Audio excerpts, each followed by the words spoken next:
తిరుపతి జిల్లాలో శాంతి భద్రతలకు విఘాతం కలిగిస్తూ రౌడీయిజం దొంగతనాలలో నిందితులైన 6గురిపై పీడీ యాక్ట్ నమోదు చేశామని ఎస్పీ సుబ్బారాయుడు తెలిపారు.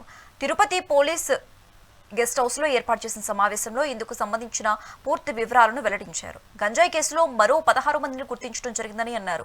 త్వరలో వారిపై కూడా కేసులు నమోదు చేస్తామని పేర్కొన్నారు.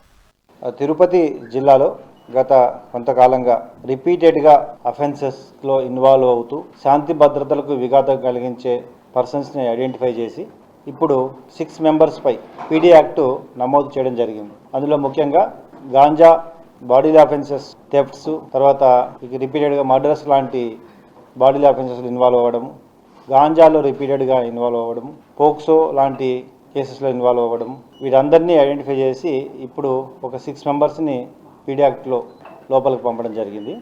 ఈ చర్య ద్వారా ఎవరైతే శాంతి భద్రతలకు విఘాతం కలిగిస్తూ రిపీటెడ్గా అఫెన్సెస్లో ఇన్వాల్వ్ అవుతారో వారిపై ఇంకా కొంత లిస్ట్ని ప్రిపేర్ చేసి తర్వాత కాలంలో వారిపై కూడా చట్టపరంగా ఈ పీడీ యాక్ట్ ఇంప్లిమెంట్ చేయడం జరుగుతుంది. ముఖ్యంగా పోక్సో కేసులు అంటే చిన్నపిల్లలు, మైనర్ గర్ల్స్పై ఎవరైతే ఇన్వాల్వ్ అవుతున్నారో వారిపై ఇమీడియట్గా ఇప్పుడు మనం సస్పెక్ట్ షీట్స్ ఓపెన్ చేయడం జరుగుతుంది. అరెస్ట్ తర్వాత 13 ఏళ్ళు 14 సంవత్సరాల చిన్నపిల్లల్ని ల్యూర్ చేయడము, సెక్సువల్ అసాల్ట్ చేయడము, వీటిపై ఇప్పటికే దాదాపు 160 షీట్లు ఈ లాస్ట్ 1.5 ఇయర్లో ఓపెన్ చేయడం జరిగింది. ఎవరైతే రిపీటెడ్గా రెండో కేసు ఇన్వాల్వ్ అయితే ఇమీడియట్గా పీడీ యాక్ట్ పెట్టడం జరిగింది.